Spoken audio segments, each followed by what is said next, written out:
Hello hi नमस्कार good live lifestyle blog को आपको स्वागत जनाऊँगी। आज लंच रे बनी मैदा पूरी सागर काबुली चणार तरकारी कहीं आमर जेजेमा शाशु को श्राद्ध वार्षिक थी से राति प्रिपेरेसन लगिगली मामा को शोदेली से खाई सारी शोगला राति प्रिपेरेसन लगिगली जमीक बोईतालु घंटिया बनई माछ झाल गोटे बनई माछ अंत से गुड़ाक पिज देकी फ्राए कर बस से ही आपर चार्टा पखापाखि भात दुटा बसईदे भात भात हो सारापर एपटे मामा भी उठी जाइए मामा को उठिकी छात आड़े नहीं बुलाई आने कहीं आम बहुत वर्षा हो बाहर को जाइए क्या तो से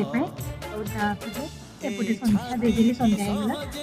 संध्या सरला स्वामी भी घर पशिगले आम राति